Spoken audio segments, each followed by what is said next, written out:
Hello guys, this is your friend and we are back with a new fanfic. Which is what if female Orochimaru is obsessed with Naruto instead of Sasuke Part 1. And if you enjoy this fanfic then please give me hype instead of comment and subscribe to my channel for more fanfic like this. And now let's start the fanfic. The Forest of Death looked like a war zone. The two boys watched as their third teammate had a duel with an S-rank Nukenin. They knew it was hopeless. Even the most prodigious in the shinobi world rarely reached this level by the age of 12. There was no shame in his defeat, it was inevitable. Even if they all had attacked, nothing would have changed, and only a pact between summoners assured their safety while damning him. They knew Naruto was different. He'd only been with them at the academy a short while as he'd opted to graduate 3 years early. But his push seemed to be more about how disliked he was by the instructors than any natural genius. However, 3 years of field experience is a gulf, and while they were still fresh-faced, even if more serious than the average rookie genin, they weren't battle-hardened like him. It was shown in his display where he demonstrated a level of kenjutsu skill they didn't know he had and was utterly ruthless, attempting to maximize every advantage, but it wasn't enough. Even when he called upon that potent and frightening red chakra, his kenjutsu style becoming more feral as a result, it still did nothing. He couldn't touch her and she toyed with him until she'd gotten her satisfaction. But she was also, weirdly, complimentary and encouraging. 2 strikes, one to the stomach and another to the face hard enough to instantly concuss him while also making him drop his sword ended the O-chakra cloak. She picked up his sword and approached him, grabbing the redhead by his neck. She whispered something in his ear and promptly stabbed him with his sword, channeling Raiden chakra once she impaled him, causing the boy to scream. Their strongest member was done. They were surrounded by enemies and standing in front of Konoha's greatest traitor. Bleak was the only way to describe their situation. Nara-kun, Aburame-kun, come here please. It sounded like a request, but it was clearly an order and both boys obeyed. She handed them a scroll to their confusion.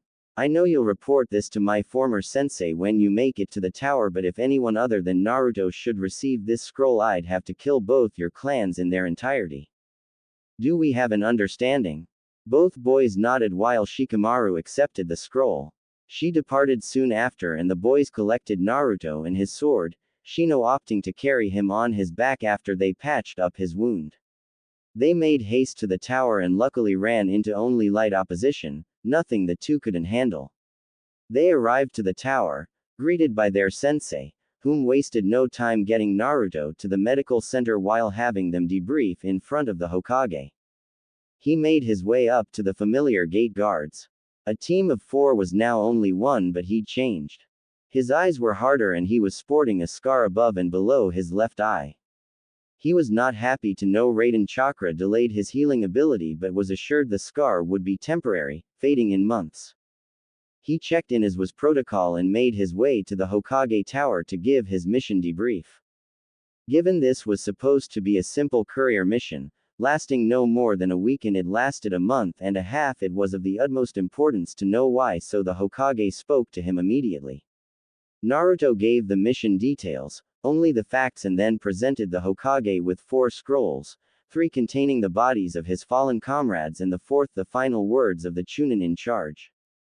The old man quickly read over the final words of Chunin Yagami, taking a deep pull from his pipe. Naruto, do you know what is contained in this scroll? No, Hokage-sama. Chunin Yagami stated you deserved a field promotion for what you did on the island of Ishval. He said you were directly responsible for defeating Kushimaru Kuriarere and Raiga Kurosuke. He said you even dealt with his initial bias professionally and have shown the qualities a shinobi needs to become a Chunin. How do you feel about that? I am honored by his words. As you should be, but unfortunately, I cannot promote you at this time. Of course he wasn't going to be promoted. People who'd graduated after him, done less than him and were less skilled were promoted, but not him. Any questions, Naruto? No. I know you're disappointed, but it just isn't time to promote you.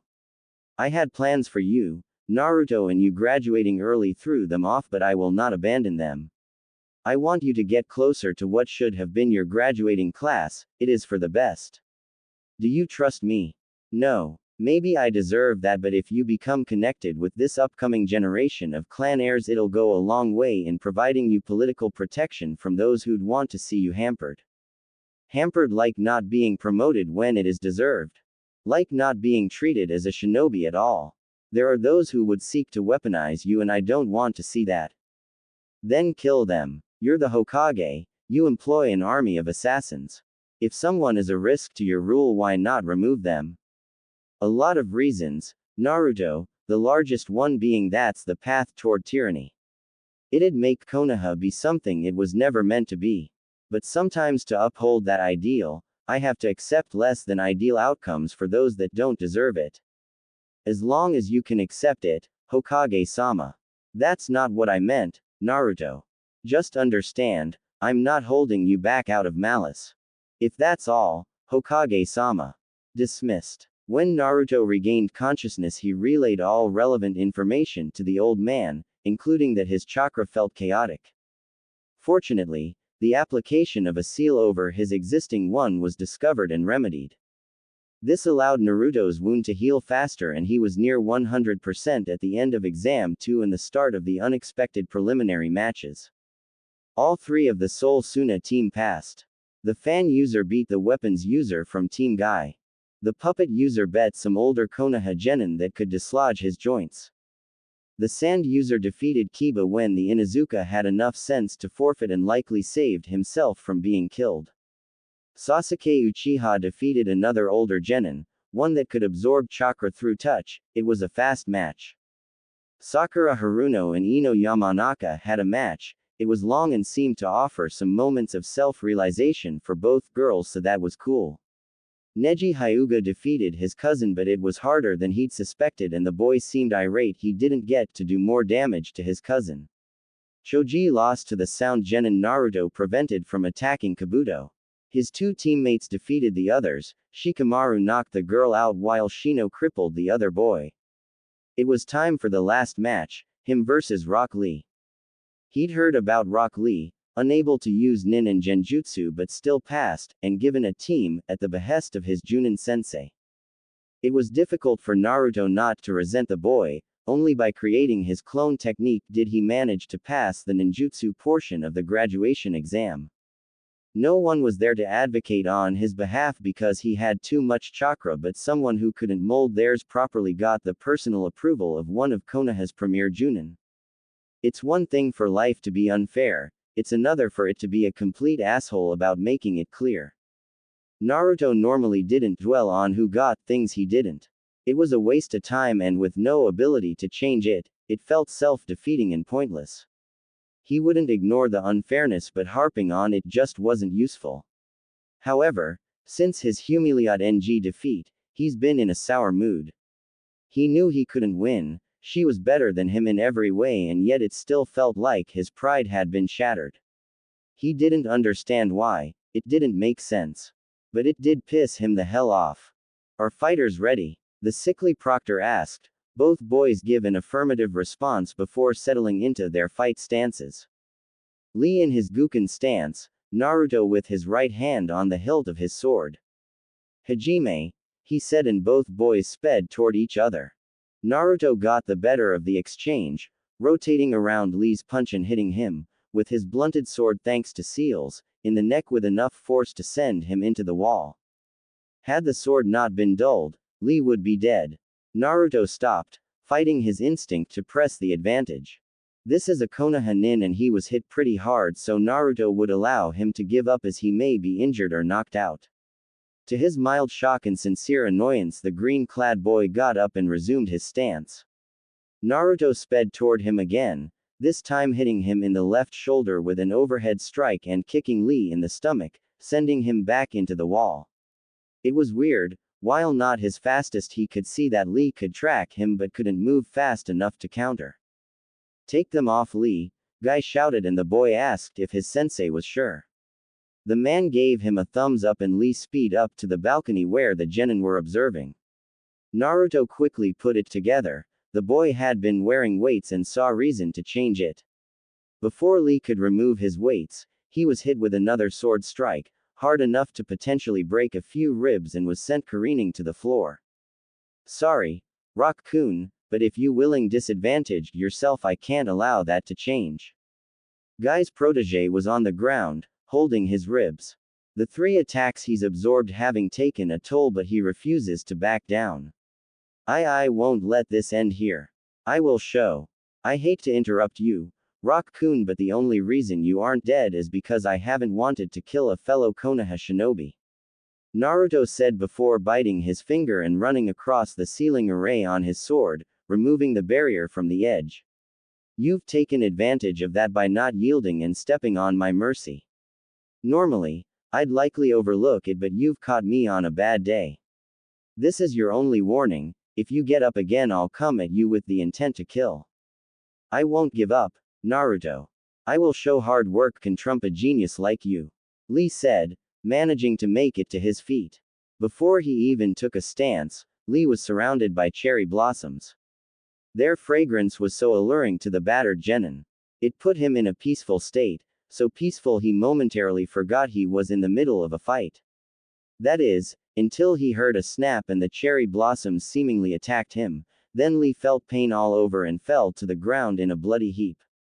Most of the genin saw what Lee saw, him being surrounded by cherry blossoms. The Chunin knew it was a genjutsu but didn't dispel it so as to not interrupt it for Lee. While he was distracted, Naruto sent a series of wind blades toward Lee, but it appeared as if the cherry blossoms suddenly grew sharp and attacked. Once Naruto dropped the illusion, all saw Lee cut at various spots on his body. The cuts weren't deep but were numerous and appeared to be quite painful. Naruto waited for the proctor to call the match when, astoundingly, Lee tried to get to his feet once more. Even in mind-numbing pain, the boy wouldn't give up. Many would find it admirable, more so foolish. Naruto found it offensive. Why? The redhead questioned. Because I want to prove I can become a splendid shinobi with nothing but taijutsu. Lee said, finally standing again. Naruto didn't know why, but this angered him. This wasn't his only chance at the Chunin exams, and even if the boy couldn't use chakra techniques, he could pick up a weapon. But more than that, he was being an asshole. Even if he won, what would it prove? That Naruto was an idiot for being merciful. Because until recently, almost no one gave a shit if Naruto became a splendid ninja. This toolbox had the nerve to call him a genius. What does he know about burnt-out tenketsu from performing an original jutsu? The research, the notes and diagrams. When something doesn't work, going back to the start, going back to chakra theory or what hand signs do. Figuring out the elemental manipulation exercises by himself. Doing all of that and self-training his physical skills. The torn muscles in his legs trying to perfect the basics of his kenjutsu style. The cracked knuckles from improper punching technique. To be diminished as a genius, to be set up as this asshole's foil when all he'd known is hard work. It was infuriating. You know, they say a shinobi is judged not by how they live but how they die. I'll make sure you'll be remembered as a splendid shinobi, Rock-kun. The Uzumaki said with menace and then blurred once again, intent on cutting down this arrogant boy that dare label him. However, his attack never reached Lee as Naruto was met with a powerful force and sent into a wall himself by Lee's sensei, Guy. Naruto's back hit the wall with a thud and he was seeing double, however he was coherent enough to make out Guy standing over his fallen student. This only enraged Naruto further as in the moment, he truly believed Guy wouldn't have attacked any other genin in attendance. But he openly attacked the sacrifice, likely not fearing any repercussions. But that's where he was wrong. Getting up, shakily to his feet, Naruto started to perform a sequence of hand signs. Going a little slower due to the effects of his Guy's attack and his impact on the wall. However, the Hokage and Kakashi both knew what that jutsu was, and with Guy distracted it could kill both his student and him. Hiruzen made to Naruto first, chopping him on the back of his neck, knocking the boy out. He had the candidates draw for their position in the finals, Kurenai drawing for Naruto. As they were dismissed, she made her way to Guy. If you ever attack my student again, I will kill you, guy. There's no need for that, Kurenai-san. I had to protect my student. Then you should have ordered him to concede the match, but you encouraged him to continue on. What? Naruto was supposed to continually hold back for his and your ego. No, I don't care why you did it, never attack my students again. She said before she walked out. Guy knew she had a point and started to question if he'd given Lee some bad habits because he over-identified with the boy. Before he could leave the tower, he was greeted by Kakashi. He knew his longtime rival was angry by the subtle cues in his body language, ones most would miss, but the two had been friends long enough that it was obvious to the taijutsu master. Kakashi, before you say anything. Guy. What needs to be said? You couldn't abandon your student to his fate. You had to intervene lest Lee be killed. Yes, but I went overboard. I'll apologize to Naruto-san promptly. You can, but the damage has been done. He likely believes you wouldn't have done that to anyone else. You want to guess why? The green-clad man looked stricken. I hold him no ill will, Kakashi. You know that. Of course, I do. I know you. He doesn't. He just knows you attacked him in front of the Hokage and a team of foreign ninja with impunity. Naruto woke with a start and quickly realized he was in the Hokage's office. He surmised that either the old man knocked him out or one of his many lapdogs did. A tantrum wouldn't do him any good, but he, to his mind, had every right to try to kill that helmet-haired bastard. It was an unprovoked attack in the middle of official Konoha proceedings. The aged Hokage saw his guest had finally returned to the waking world and called him over. There was much they needed to talk about. Naruto, how are you feeling? Like I got blindsided by a Chunin. Yes, that was unfortunate, and Guy will be here to apologize soon. He'd be here now if I hadn't told him he needed to wait so we can talk. Talk about what? Oh, how you were going to attempt to kill a senior Konoha shinobi after attempting to kill a fellow genin. Who you'll be fighting in the finals and who will be training you. I don't see how there is much to talk about. Lee should have conceded, but he didn't. I had every right to kill him and avoid taking damage in some desperation play. Guy had no right and no need to attack me. As for everything else, I'm pulling out of the exams. Why? Hiruzen said evenly, but was surprised Naruto would quit. Because you aren't going to promote me anyway. Now, my team makes it and I don't hold them back from promotion. Naruto, that isn't true. You have as good a chance as anyone, though what you attempted to do to Guy will have to be noted. Of course it'll be noted. I don't care, I'm done. There's no point to this. You won't let your pet fox have any kind of authority over someone, so why pretend? So I can entertain people I don't like. No, I'm done. Naruto, I've never treated you like you were the fox.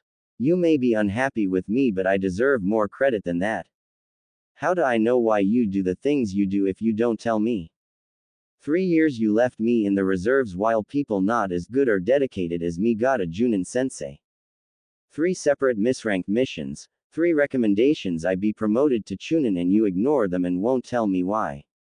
You ignored the last words of one of your shinobi. In my graduating class, most of them wondered why I was still a genin. People who graduate early aren't supposed to be stuck on the lowest rung. They questioned my abilities, and what could I say? You were intentionally holding me back. What a whiny asshole I'd look like then. It's bad enough you let them all treat me like an infectious disease and tell me to deal with it. It was worse still when you've lied to my face but tell me to trust you. But now, you won't even give me what I've earned and you want me to be happy about it. Hiruzen knows Naruto is right, the boy has no reason to trust him. He is keeping things from him, trying to hide his past misdeeds, done with the best of intentions to protect the village and Naruto. But it's a house of cards, one in which Naruto acknowledged as an adult, by turning 16 or a Chunin would topple. He's worked hard to fix what he's broken, but he hasn't managed it yet, and Danzo has only made the situation worse. Hiruzen knows he should have killed the man years ago. He was always too light on those he considered friends, and it allowed the man too much power in the shadows of the village. A village can't have two leaders just like a person can't have two masters. Something has to give and it has to be soon. He wishes he could tell Naruto everything, make him understand his reasoning, but he can't. Especially not now, not when his former student has seemingly taken an interest in Naruto. If what Enko said is true, he is either in danger of harm or being lured away with honeyed words and false promises. He wouldn't acknowledge her potential tactics, or a lot like his own, his heart couldn't take it. Naruto, don't drop out of the finals. You have a chance. Promotions are selected by committee. A committee of people that probably hate me. Or won't go against you. No, I don't see the point. Not everyone is against you, and this is your best chance to get promoted. Even the daimyo has a say if he so wishes, if you're impressive enough. Fine. Naruto relented but in no way believed the lying old man. Good. Now I've arranged for my student to train you so you'll be safe. I don't know what Orochimaru wants, but it is paramount she not get it. Tsunade's going to train me, he said, somewhat hopefully. No, Jiraiya, the smut peddler, not interested. Naruto, he trained the Yondaime and is powerful in his own right. You can learn a lot. But I don't know him. If protection is an issue, I'll go train in my summon's realm. I had some things I wanted to work on anyway. Naruto, you will train with Jiraiya, that's an order. Hiruzen said, sternly, causing Naruto's eyes to narrow. Hi. Good. Now let's resolve the Gaia issue and you can be dismissed for the day. After his meeting with the Sandaime, Naruto headed to an isolated training ground, one he's used for years. He was curious what the missing nin would give him and why. He also wanted to be sure that should it be a trap, it'll only affect him. He may dislike a great deal of Konoha residents, but he doesn't want them dead. Mindless slaughter isn't his deal. He activated the seal on the scroll and read the contents. He immediately recognized the handwriting. It was the same handwriting of the scrolls he would periodically receive with advanced material he couldn't get from the shinobi library. Never any specific techniques, just theory or helpful hints. He always assumed the scrolls came from a Konoha shinobi that couldn't reveal themselves, but if it came from Orochimaru, what does that mean? The scrolls, outside of the guidance of the Panthers, were the greatest sources of help in his development as a ninjutsu inventor. He couldn't understand why she'd help him. This felt like the old man, a game was being played but he didn't understand the rules or how he fit in. He was just at the whimsy of others and he hated that feeling but didn't know how to break free of it. He decided to just look at the material. True, he needed a plan but it wasn't going to come to him now, so he'd focus on something he could do. The scroll listed a technique, the impure world reincarnation, which was created by the Nadaime. It can bring souls back from the dead but requires a live sacrifice and genetic material from the one you wish to bring back. Enclosed in the bottom on the scroll was another sealing array, one for storage. He unsealed the contents to find 2 vials of blood. This was beyond creepy. The vials themselves contained a note and he could only dread what the lunatic snake summoner had written. Those with power create boundaries to hoard and safeguard their power. Those without power stay within the boundaries to stay in favor of the powerful. Freedom is pushing against and through all boundaries, allowing your ambition to be your only master. Chakra is poorly understood but the potential is limitless. However, our understanding is hampered by what many would call profane or forbidden. Most shinobi are content to live in ignorance, to have a child's understanding of the very force they depend on. But I saw something different in you, a desire to understand like I have. That is why I've helped you and you've yet to disappoint. I chose to ignore decency and ethics in my desire to understand this energy and our world. I walked in the darkness without a single regret. But I want to see how far you can go while in the light. This technique is powerful but it is not perfect. You may want nothing to do with it, you may find it offensive, so I've given you an extra incentive to improve upon it in your own way. The Sandaime has withheld many things from you, not just your status as Jinchuriki. If you want to know more about your past, about your clan, then the blood contained in these 2 vials will do it. Just remember, Keeping people ignorant is not a method of protection but control. Don't let anyone control you. Break free of anything that holds you back, burn it down and kill it if you must. I look forward to seeing how far you get by month's end. It could be a lie, he says it but doesn't believe it. He needs to know what these people know, but he can't sacrifice people, not even to know more about his origins, but she was confident he wouldn't have to. He needed to focus on this, but with Jiraiya training him it is going to be difficult. The sensei of the Yondaime must be a real taskmaster. No, he wasn't. He was a lazy ass that put forth minimal effort and was constantly distracted with any halfway attractive woman around. Naruto would be annoyed, especially since this man was clearly here to be his watcher more than his trainer, but his negligence was beneficial so Naruto wouldn't complain. Though, he'd rather train with Kurenai-sensei since she actually gives a damn and has been helpful coming up with intensive chakra control exercises for him. She, however, was called away on a special detail which Naruto found a little convenient. So, he was stuck with this idiot as a trainer. What were they working on? Initially it was going to be summoning until Naruto informed him he already had a contract. But he was insistent Naruto signed the Toad contract too, so the Elder Toads and Bagheera, the boss of the Panthers and Naruto's personal summons, were hashing it out, so nothing more to do there. Drawing on the Biju chakra. He can already do that, and how can a non-Jinchuriki that has never trained one help him?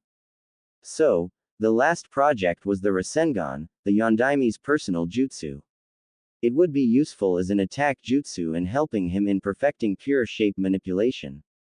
It was also a decent chakra control exercise. He was still on the second step after 2 weeks, not because he couldn't go farther, but he was slow playing Jiraiya. No sense in doing this faster than necessary.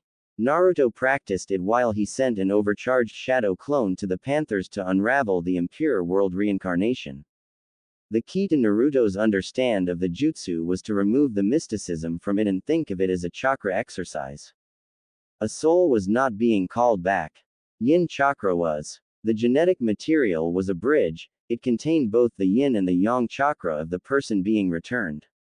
The sacrificial body was for the additional yang chakra. The seals not only called back the yin but helped convert the sacrifice's yang into a compatible half of the returned person's yin, making it reminiscent of their true chakra imprint. This also, somewhat explains, how they can repair the damage. The pure yin chakra is constantly creating or recreating their form. So, Naruto reasoned, he needed a vessel of as pure yang chakra he could get. This meant attempting pure yang release. There isn't much written on it. What he could find states that some have a natural affinity for it but are unaware and chalk it up to other things, like those gifted with yin release make excellent genjutsu practitioners. It can be trained, but it starts with being able to separate the yin and the yang within one's chakra. Some accomplish this through visualization, seeing the yin and the yang emerge from various points and calling upon one source or the other, and with no other known method Naruto opted to try it. Success has been varied. He knew without Kurenai-sensei's previous help he'd have no hope of accomplishing this, but now that his chakra control was better, his flow almost calm, he could focus it enough on separating the most basic elements from each other. Truthfully, if he didn't have this deadline, given to him by Orochimaru herself, he'd probably be doing better. He isn't very calm as he has too many questions, and he believes figuring out an ethical impure world reincarnation will help get them answered.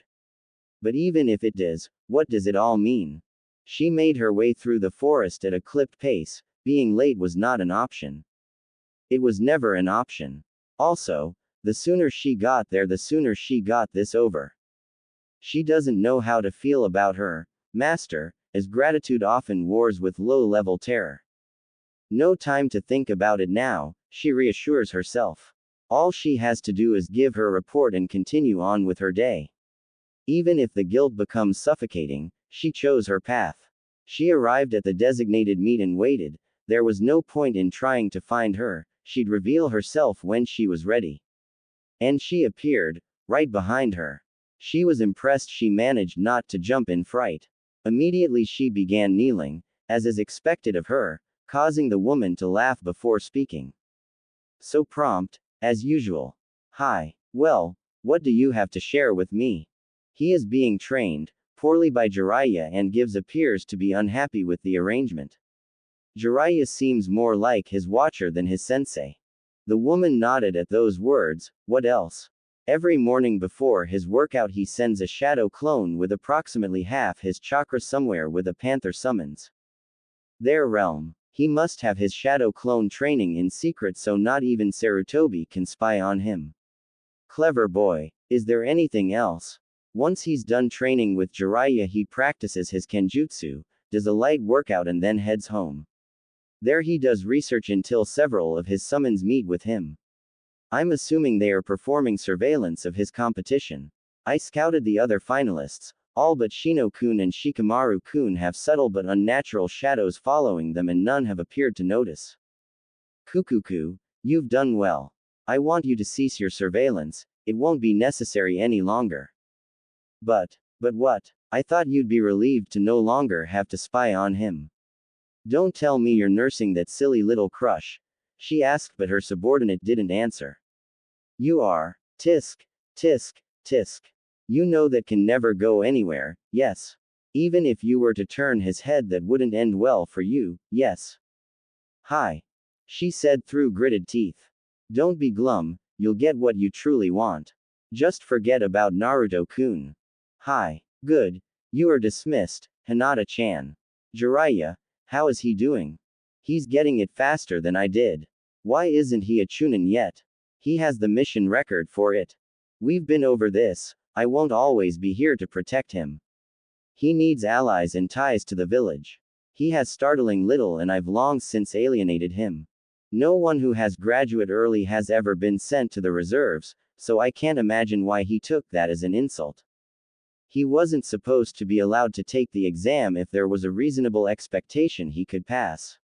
Iruka and Mizuki assured me he couldn't do the clone jutsu. With his chakra levels he'd never be able to with what they teach in the academy. Tell me, sensei, why I should be happy with you setting my godson up to fail. I would have taught him another clone jutsu at some point but him failing the exams outright would have made it possible to put him on Kakashi's team. You were going to make him the dead last to satisfy Minato's brat. You manipulative bastard. Is this why you've had me stay away for so long? So, I couldn't see the strings you were pulling. Enough, Jiraiya. You were needed out there. As of now, Naruto has very few connections to the village. He seems to like his teammates and his sensei but they've only been together for 6 months, that's hardly enough time to sway him should he decide to leave. He wouldn't leave, he's no traitor. I hope you're right, Jiraiya. It was 3 days before the finals and Naruto had finally done it. It'd take some time to perfect it, even more time to develop his yin release but as of right now, he could perform purely yang jutsu and it was time to attempt the impure world reincarnation.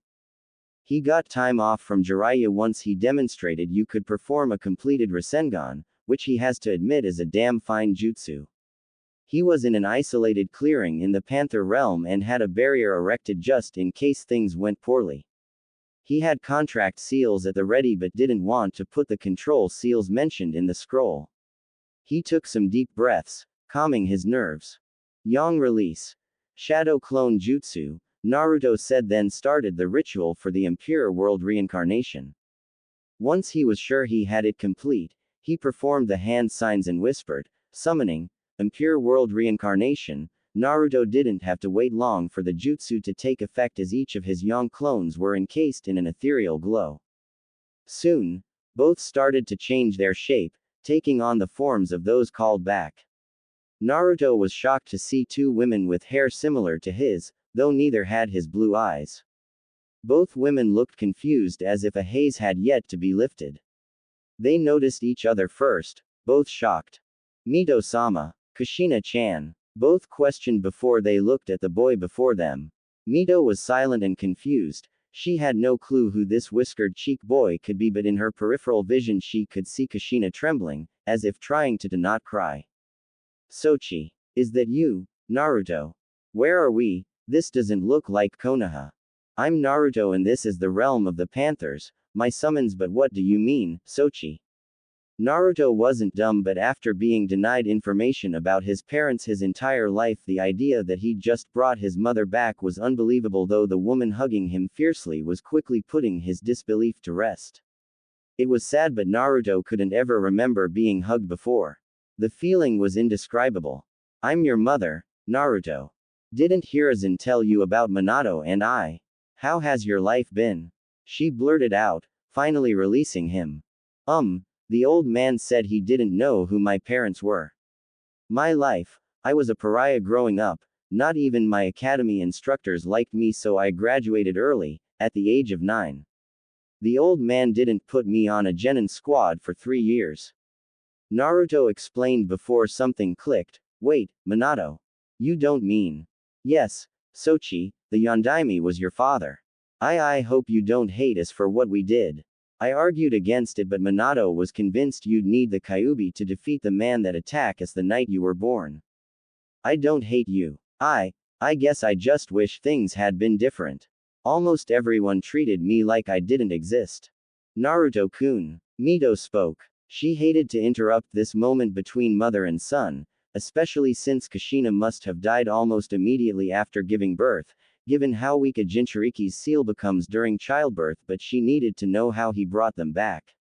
She was familiar with Tobirama's abomination and lonely childhood or not, she couldn't accepted someone being sacrificed to return them.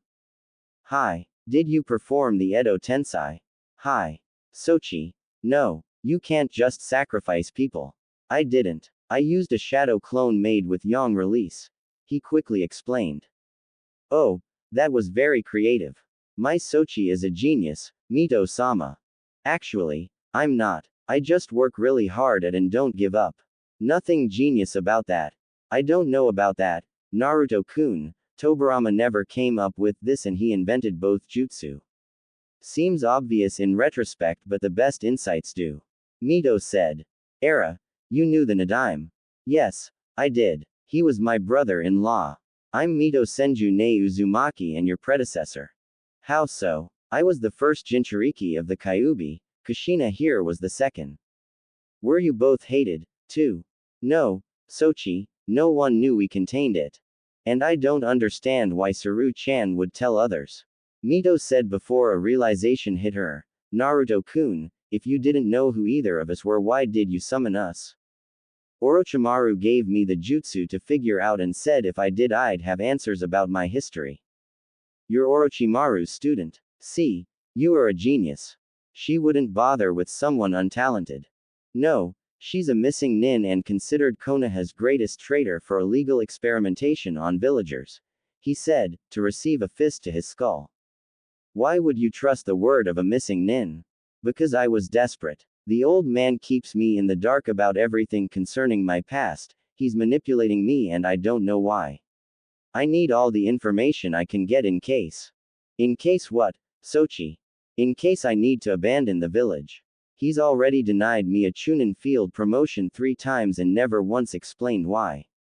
I don't trust him and I don't like the villagers, so I need to make arrangements. Is it really that bad?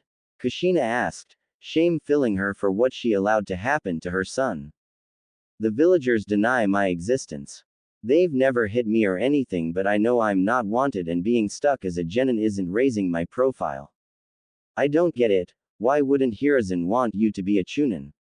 Yes, you get more authority and can take on dangerous missions, but rookie Chunin are hardly exposed to top secret documents or state secrets.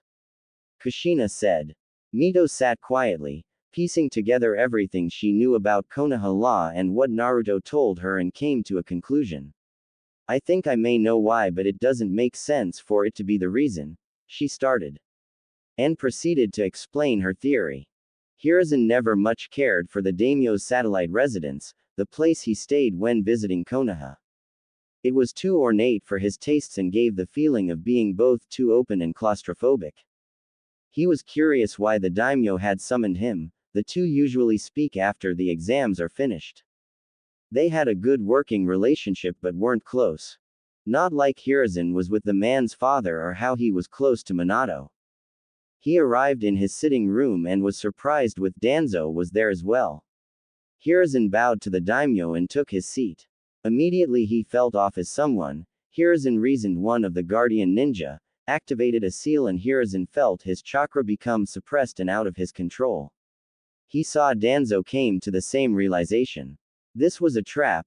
They had both been restrained, and while strong, given their advanced age, they were weak without their chakra to buttress the ravages of time.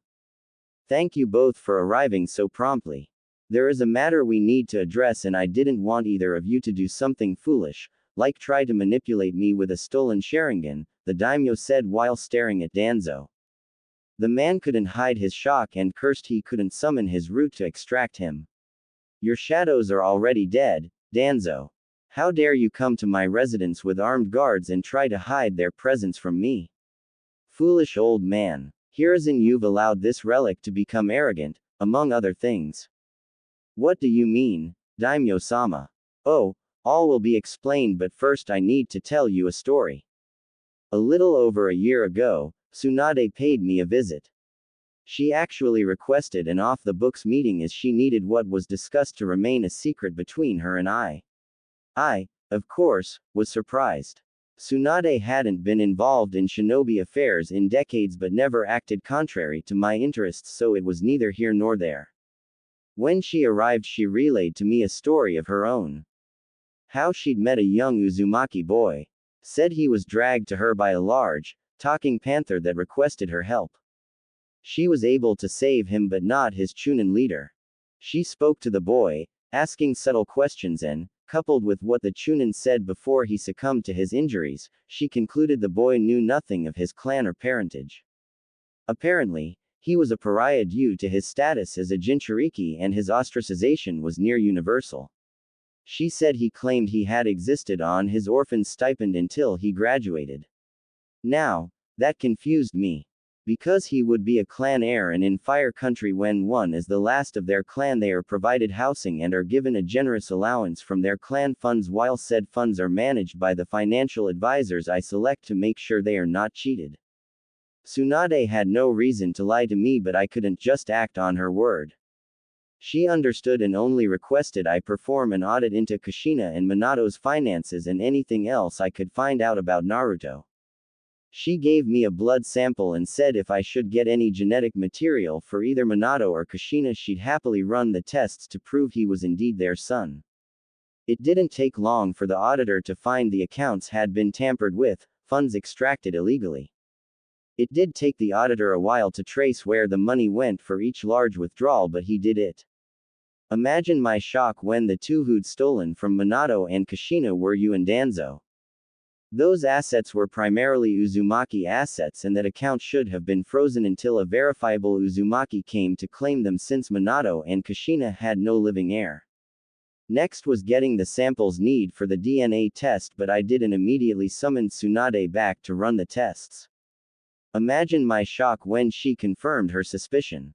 I, of course, then ordered a quiet investigation to Naruto's life. And shocked I was again. His status as a Jinchuriki announced by you, but some flimsy law telling no one to talk about it. Him receiving almost nothing but scorn and having to live in near poverty conditions when he should have had a comfortable existence.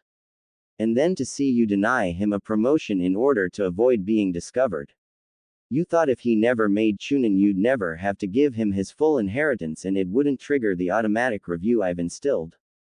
Why, Hiruzen? Why all of it? Why did you lie to me? Why did you ignore my laws? Why didn't you allow this demon in human flesh to run circles around you? Have you grown so weak you simply cannot perform the tasks required of an Hokage? I lied about Naruto's heritage to protect him. The village was weak. Weaker than it had ever been after the Kyuubi's rampage. Then why not send him to the capital? I could have protected him and made sure he'd be healthy and happy. I, initially, believed the villagers would get over their pain and see Naruto for who he is. And the money, why did you steal from Naruto but deny him what he was entitled to? Same reason. We were in a terrible financial situation, especially so soon after a war.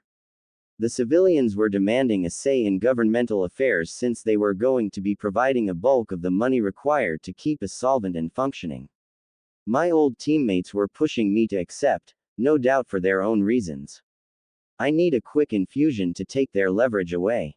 I'm not proud, but if I had allowed some sort of civilian council, imagine how worse things would have been for Naruto. You could have come to me, Hiruzen. I didn't really know you then, Daimyo-sama. I couldn't assume you wouldn't diminish my authority as well. So great is your concern about your authority, you do nothing to curb Danzo's excesses. I can't justify that. I used to say he was doing what he thought was right for the village, but I was just too soft and he only cared about his own power. That's a lie, Hiruzen. Everything I do for a more powerful Konoha. Sure. Even pilfering the corpses of dead Konoha ninja. Understand this, Danzo, you won't be leaving this office alive. I won't allow a monster to exist in my country. As for you, Hiruzen, after the Chunin exams you are to vacate your office immediately. Have Jiraiya or Tsunade replace you. Even get that Kakashi brat to do it. I don't care, but you are not fit to be Hokage any longer. You will, however, confess everything to Naruto and then I will try to salvage what I can. God help us if the boy hates you and all of Konoha enough to turn traitor. Daimyo-sama, I'll step down. You're right, I'm not fit to lead the village, but don't tell Naruto. Orochimaru has taken an interest in him and this may push him into her clutches. We don't want that. No more delays. It's bad enough you ignored my law, and I know this isn't the only instance, as I only have to go to the Hyuga compound to see an example of forced servitude, but I'll be clearing that up after the exams as well. No, Naruto will be told everything and given the promotion he so richly deserves. I am so ashamed of you, Hiruzen, and I imagine Minato and Kushina are as well. The stadium was packed and brimming with anticipation. All contestants but one were present, but Hiruzen couldn't focus on that. His mind had been elsewhere since he was stripped of his position, even if it hadn't been made official yet. He was ashamed of how far he'd fallen, of the lies he told to others and himself. He had soothed his conscience by assuring himself he'd done what was best for the village, but that wasn't the truth. The daimyo even mentioned how his asymmetrical alliance with Suna was starving the village and how it was making Rasa desperate. The daimyo took it upon himself to speak to his Wind Country counterpart to make sure Suna got enough funding. Hiruzen was creating an enemy, one with motive to attack them, and the exams would have been the perfect time to do so. He'd lost a step both mentally and physically. It was time, he realized. It had long since been time. He sat awaiting the arrival of Rasa and this new leader from Odo when he watched the two arriving together, chatting as if they were old friends. As the two sat beside him, Rasa offered his greeting and Hiruzen returned it, formulaically. But when he heard the leader of Odo speak, his blood ran cold and he was about to summon his Anbu and attack when she stopped him. International law, Sarutobi-sensei. You attack me now and you'll be sanctioned by other villages and nations, Kukuku. She was right. And not only that, but if he did attack her now there would be untold casualties and he couldn't allow that. He'd have to tolerate his wayward student for the time being. Hiruzen wasn't the only person hosting a Sanin, as the fire daimyo was sitting beside Tsunade, both wanting to see how Naruto would do as well as be on hand when Hiruzen tells him the truth. Alright you lot, the rules are the same as they were in the preliminary round.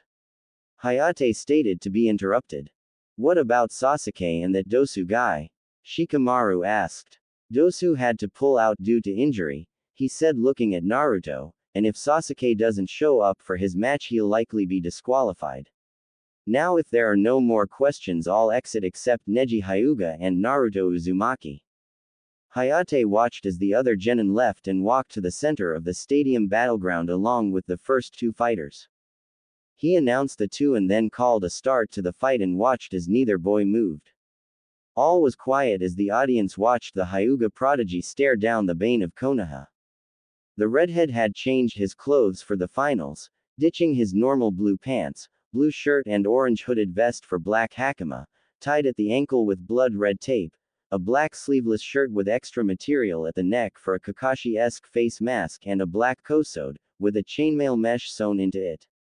It was finished with an obi, the same color as the ankle tape, and kept his sword to his side. He let his spiky hair rest on his shoulders, just past neck length. You should give up, Uzumaki. Winners and losers are chosen at birth and you are a loser. Neji started, only to see Naruto have no visible reaction. You may have graduated early, but clearly Hokage-sama saw you as a failure. Why else would you have been denied a genin team and chance for promotion for so long? He hissed, confident this would get a rise out of his opponent. He was surprised when it didn't. He decided if he couldn't get a rise out of the boy, he'd initiate the attack and finish things quickly. He pushed off the ground and aimed a palm thrust at Naruto's chest, hitting the redhead flushly. Neji smirked until he saw the Naruto he hit flare briefly and then puff into smoke. He was confused why Naruto would send a clone to fight and then have said clone unable to do anything. He heard footsteps behind him and turned to see another Naruto, maybe the real one, approach. He got ready to attack but halted when the boy spoke. Neji, look at the hand that struck my clone, he said, and Neji did just that, only to see a sealing array on his hand, going up his forearm. That's a localized explosive array. It'll take your arm off at the elbow and likely end your career.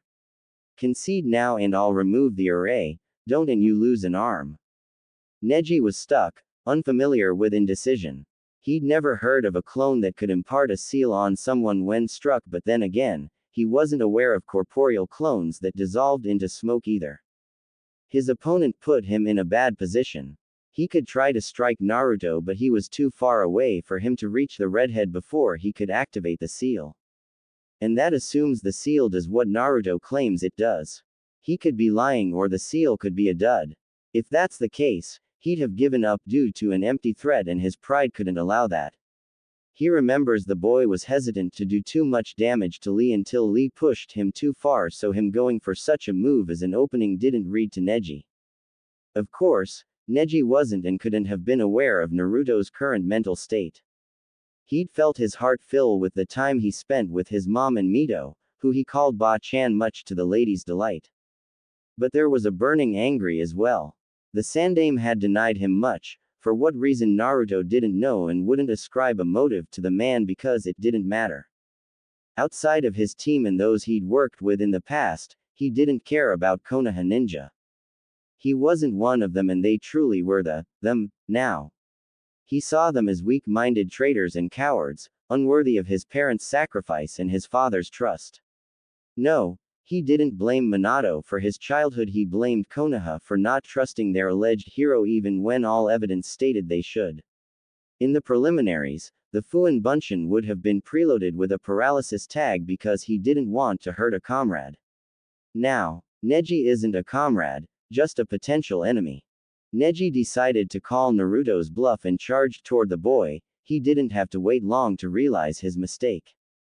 A quick flare of chakra is all it took, and suddenly the arena was filled with the screams of Neji as he clutched what was once his arm. It was lucky for him that the position of his arm didn't allow bone fragments to fly into his eyes, but he did have some burns and cuts along his side and leg. Hayate quickly called an end to the match and called forth the Mednin. Naruto silently retreated to the contestant area. Both Shikamaru and Shino gave him a nod of acknowledgement and he formed a small smile. That was quite vicious. Hiruzen Dono, what jutsu was that? Rasa stated. Kukuku, vicious indeed. It appears Konoha can still turn out real shinobi every now and again. Hiruzen ignored his student as he began to answer Rasa, indeed, but Naruto gave him a chance to concede. A shinobi shouldn't make empty threats, and Neji had no reason to call his bluff if he couldn't recognize the array. Also, I believe Naruto-kun calls that a Fuin Bunshin. He was inspired by the Yondaime's ability to apply seals with just a touch, but has taken it to new level. Such advanced seal materialization, he certainly has my vote for Chunin, Orochimaru said. I must agree, while short he did enough and revealed very little of his abilities. Rasa added. Hiruzen simply nodded. The Junin sensei were quiet at the end of the match. Truthfully, none knew what to expect out of the match. Neji was hailed as a genius, whereas rumors circulated that Naruto had killed 2A-rank shinobi in a single mission. However, he kept most of his skills hidden, though demonstrated an impressive amount of kenjutsu skill against Guy's clone.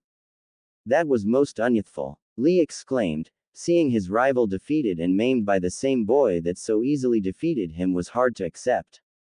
Guy-sensei, we have to get to Neji, Tenten said, but saw her sensei shake his head. We'd only be in the way. Neji is going to need a lot of help and the Mednans need to be focused. As far as it being unyouthful, he was given a chance to submit, just like you were. It is, at times, laudable to not give in, but as a Chunin you need to know when to back down for the sake of the mission and your comrades. I don't fault Naruto, he told Neji exactly what would happen if he attacked again. You're okay with what he did? That was a comrade he crippled. Tenten yelled. Yes, it was a comrade he tried to spare. Tenten, what would you have him do? Hold back and allow Neji to continue attacking. Seeing the girl refuse the answer, he continued. Neji put his health on the line in the belief Naruto wouldn't hurt him. Like you, Lee, he was going to take advantage of his mercy.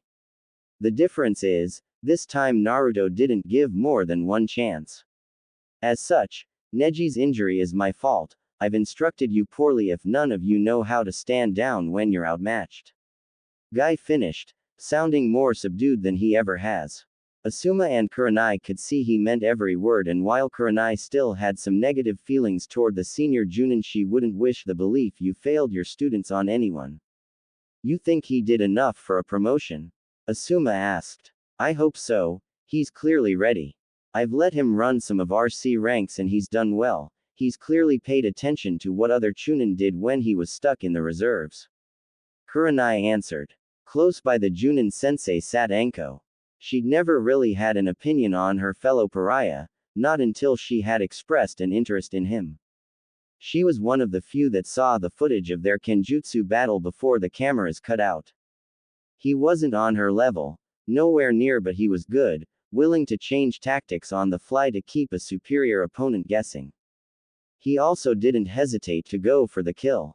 Normally, that kind of ruthlessness would be something Anko praised. But Orochimaru taints everything, and Anko couldn't help but be wary of the container. She didn't know why Orochimaru was interested, but it couldn't be for anything good, and given the boy's experience in the village, he had the signs of a flight risk, one that may run straight to the snake. His willingness to, potentially, end the career of a fellow Konoha ninja demonstrates how little connection he feels for the place. Orochimaru will exploit every weakness to get what she wants, and to Anko, Naruto looked like an easy get. Hayate was instructed to delay Sasuke's match and to move through the rest of the order. The next in line was Shikamaru and Temari. Shikamaru complained a lot about having to fight a girl, wondering if he should just forfeit. Shino and Naruto pushed him over the railing so he'd have the chance to do so. Much to his annoyance and their amusement. It was a good tactical matchup and he'd managed to ensnare Temari but forfeited as he was out of chakra, shocking everyone but his teammates, sensei and fellow clansmen. Shino fought Kankuro and it was a little faster paced than Shikamaru's fight but still relied on inventive tactics. The boys fought to a double knockout as Shino was poisoned and Kankuro was entering chakra exhaustion. Finally, it was time for Gaara to face Sasuke. The match was almost called as the Uchiha and Kakashi arrived at the last possible moment. It was a good fight, Naruto felt. Sasuke had some decent speed and made good use of it. Naruto thought the lightning jutsu was a mistake when he could have used a genjutsu, and that was proven correct when Gaara turned into a miniature sand thing and trounced the Uchiha, who used too much chakra on that move. Luckily he escaped without serious injury as the Kazekage got Gaara under control and it was time for the semifinal round, Naruto vs Temari. Temari was trying to quickly come up with a strategy. She'd used a lot of chakra in her first fight and hadn't had a chance to recover much. She knew the redhead was dangerous with his sword and she couldn't allow him to get close to her, but his speed would be hard to negate. She reasoned if she could unleash a wind jutsu fast enough she could create some space and control the match. He hadn't shown much in the way of ninjutsu and she didn't believe he could match her Fudan mastery. Naruto wasn't planning out a strategy, he already had one. Thanks to his summon spying on the competition, he was aware that Temari was overly reliant on her war fan. If he took that away, she'd be in a poor position and possibly give up. He knew just the thing. About 6 months into his own research, Naruto started building his own jutsu theory. It was slow, it required a lot of reading, testing and revisement, but he felt he was truly onto something. While most ninjutsu seemed to be of the elemental variety, it didn't explain the ninpo. The jutsu that were predicated on a specific element. How did chakra become a poison gas, for instance? No one really knew. Naruto posited, what if ninpo are based on the elements but by combining, at least partially, the behaviors of one element with the property of another? Not all could be understood like this and one would have to incorporate yin and yang as well, but he believed he was onto something. He hadn't managed to create many jutsu out of this insight, but it has affected his kenjutsu. Naruto learned early on he had a wind affinity and wind is said to be the sharpest element, though lightning is great for piercing. Naruto wondered what would happen if one took the sharpening process from wind and incorporated lightning's high frequency. Sound. You got sound, and the better he got at grinding wind faster and faster, the closer he got to what became his supersonic blade. This type of chakra flow is the sharpest, not even a vacuum blade compares. This was the key to his plan. Temari was about to lose her main weapon. Hayate called a start to the match and Naruto blurred in front of Temari, not giving her a second to react. She just had time to start to open her fan before she heard a faint ringing in her ears. Next thing she knew, her fan was in tatters and she had a sword to her throat. Yield. The shorter boy said, and she quickly complied. Many in the crowd had trouble following the action. They saw Naruto blur from view and then a series of flashes before he appeared beside Temari and her fan was cut up. The Chunin and Junin, however, could follow it and were impressed. Asuma was confused. That was wind, but it didn't behave like wind, Asuma said. What do you mean, Asuma? Guy asked. Kurenai already knew about his supersonic chakra flow technique but saw no need to expound on it. Wind chakra is created by sharpening your chakra to a fine point and unleashing it, that's why it's ideal for cutting.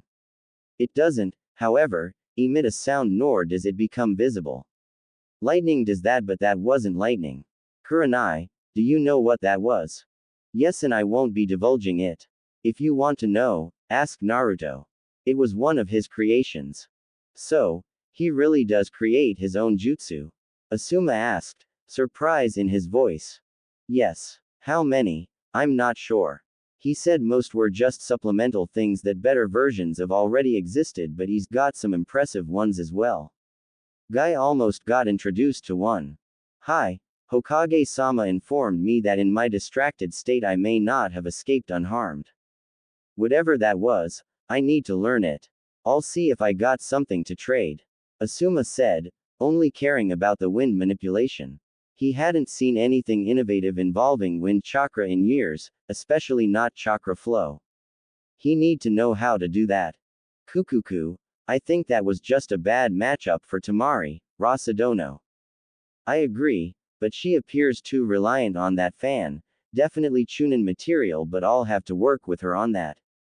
The Uzumaki's sword skills are impressive and he's fast. He must have been training his speed and sword techniques for several years to be at that level. Hi, I believe Naruto-kun picked up Kenjutsu his second year at the academy. Oh, then you have some really good Kenjutsu instructors, Rasa stated, which caused Orochimaru to giggle, much to Hiruzen's annoyance. No, he self-trained until he became a summoner and trained those skills with them. Ah, either way, he is quite skilled. I wonder how he'll fight Gaara. Kukuku, I wouldn't be shocked if he forfeited. He's certainly earned a promotion. If that's the case, I expect you out of my village within the hour, Orochimaru. Why so hostile, Sarutobi-sensei? She said with a grin on her face, annoying the Sandaime further. Fine, I'll vacate, no need to cause an international incident. Naruto was on the arena floor, debating if he should forfeit this next match. He'd proven all he needs to, and if the old man doesn't promote him, no one can say it is due to a lack of skill or ability. That makes this match completely pointless. Another part of him wants to stay. He wants people to see him, the social pariah and outcast, run through the competition. To easily defeat the prodigy, the strongest kunoichi in the competition, and finally, Suna's mad Jinchuriki. He wasn't sure Gaara was one until his match with Sasuke, but he has a way to incapacitate the boy. It would put some emphasis on the day and let all know Naruto Uzumaki isn't the one to try. But that's ego, and a ninja doesn't need ego. Why reveal any more than he needs to? It was difficult, his pride was telling him to just win the damn thing outright. But he's accomplished his mission and is a shinobi, that's a sign it's time to come home. I forfeit. I believe I've done enough to earn my promotion, I have nothing left to prove. Naruto announced and saw Hayate nod before he exited the arena via Shunshin to appear by Kurenai, who gave the redhead a hug and congratulated him on performing so well.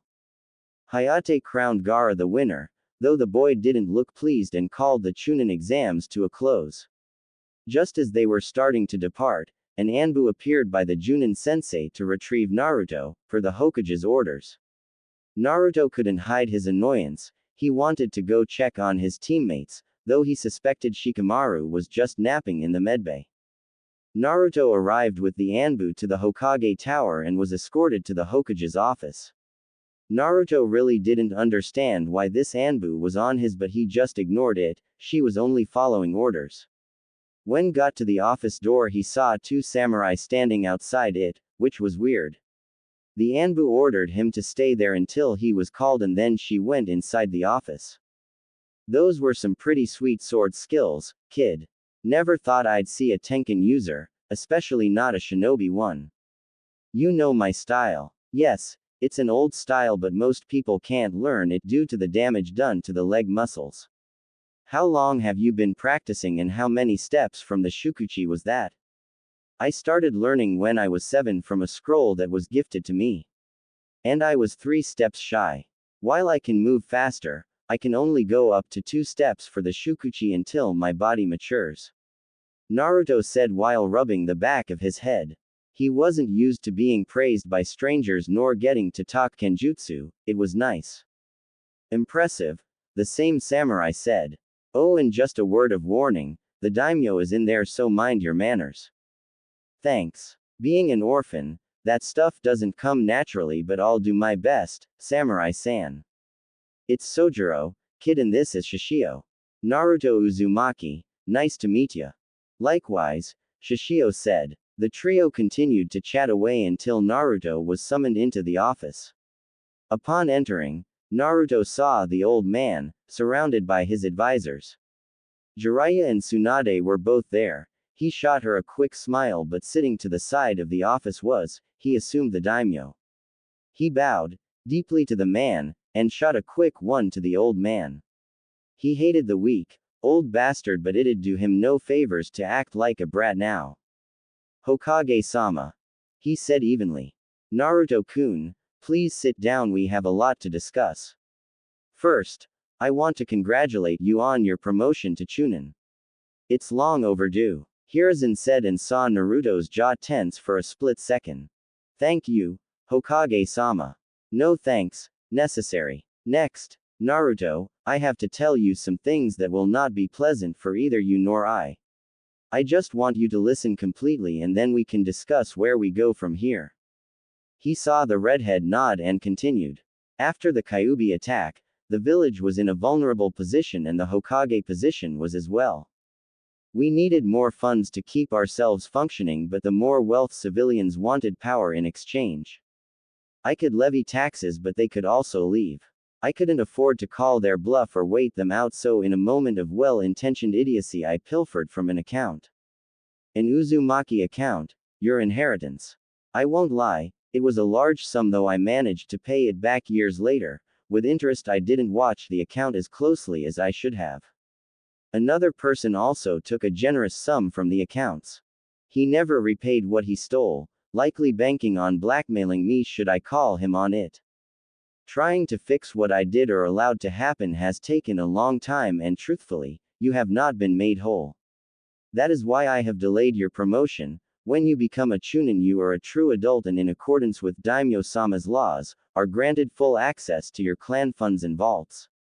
You reaching this rank also triggers an automatic audit from an accountant approved of my Daimyo-sama himself. He took a moment to collect himself and then continued. This law, designed to protect the last member of loyal Konoha clans, would have dictated you be provided a house and a plot of land with the option to expand your property up to 10 years after you made Chunin. The issue is, for me to have followed the law for you, it would have required my revealing who your parents are, as the funds to purchase the land comes from a tax paid by all shinobi clans. Even yours has paid into this account even though there have only ever been 3 members residing here. Naruto, your parents are the Yondaime Hokage and Kushina Uzumaki. I know. How? That hardly seems relevant, Hokage-sama.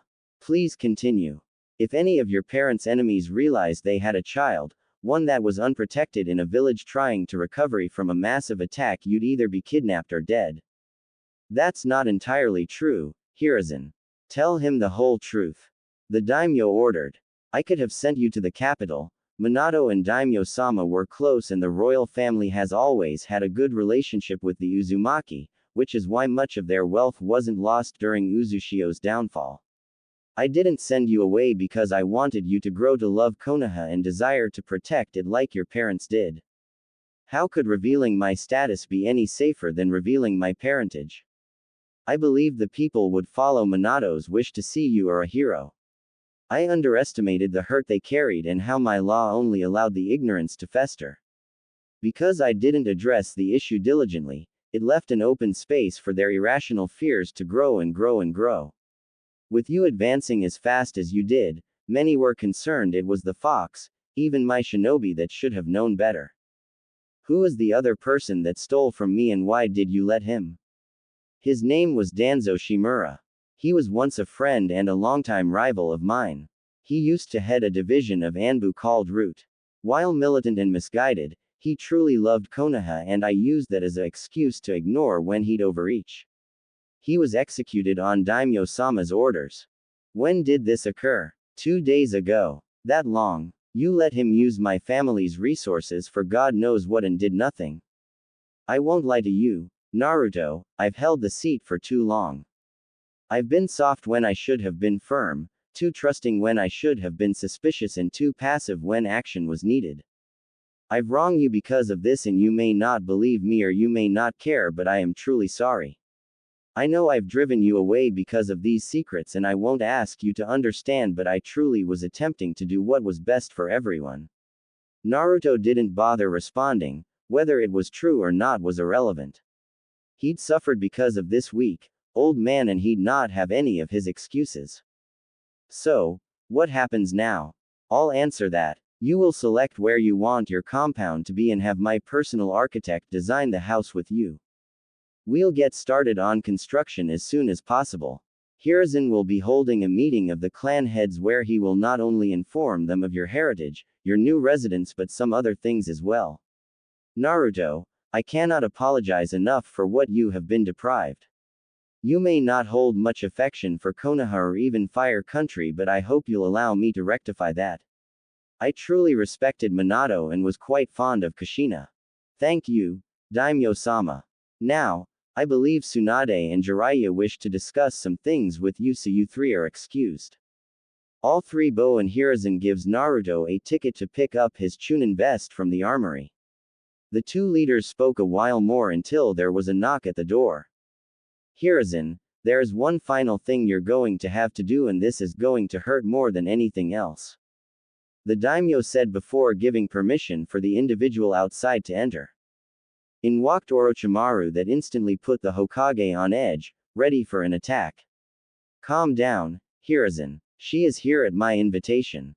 Orochimaru has provided me proof that everything she did she was ordered to do by Danzo, and seeing as how you did virtually nothing to stop him, she shouldn't be held responsible for the orders of a superior officer. As such, Effective immediately, Orochimaru is to be reinstated as an elite Chunin of Konoha, all crimes pardoned without exception. No, this is a bridge too far. It isn't a request, Hiruzen. This is an order and this will be one of your last acts. I expect you to announce her return within 48 hours, do I make myself clear? Hi, Kukuku, I'm so happy to be back Sarutobi-sensei. How did you convince him to allow you back? The daimyo had exited Hiruzen's office and it was only Orochimaru and him, his Anbu detail having been excluded from the meeting from the get-go. It's not so hard when you know where the bodies are buried. Once he saw what Danzo and you did to Naruto-kun, he wanted more evidence of wrongdoing in the worst way and you know me, a real pleaser, or have you erased that from your memory, sensei? She purred and Hiruzen shrank in on himself. Shut up. Why? You never seemed to have a problem with it before. You even had a ritual after. Oh, how you'd promised to never do it again, it was a mistake and on and on. Silence. I loved Bawako, he said clenching his fists. Kukuku, amazing how you only remembered that after you got off. Is that why I was your favorite, sensei? Little orphan girl that idolized you developed to your liking. Didn't even care you were using her, not even when you asked her to get in a bore. Shut up or I'll kill you, Daimyo's orders are not. So indignant, sensei. Was I really so bad you shipped me off to Danzo? Even passed me up for the Hokage's position? Or was Minato just better in bed than me? You play your games and have your fun but you'll slip up and be chased out of here again. It's in your nature, rotten to the core. Kukuku, think so. Because I think being here gets me everything I want and you can't even lift a finger to stop me. And what do you want? Konoha's downfall. Even working from the inside it'll take more than you. Oh, no sensei, that isn't what I desire at all. One thing I want is for you to live in disgrace and you will, forever shamed by what you did to Naruto-kun. The rest, well, that's a secret.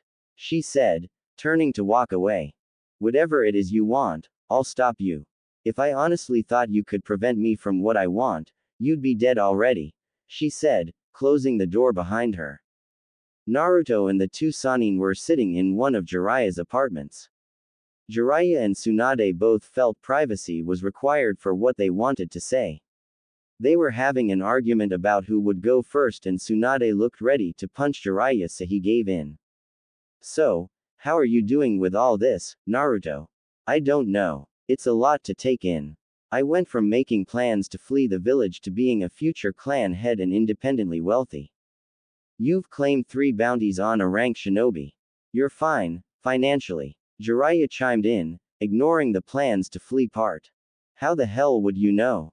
Naruto shot back. There aren't many people that don't know you have a knack for killing Kiri swordsmen. Well, I donated a lot of that to the families of the shinobi that didn't come back. It was a nice cushion but that's about it.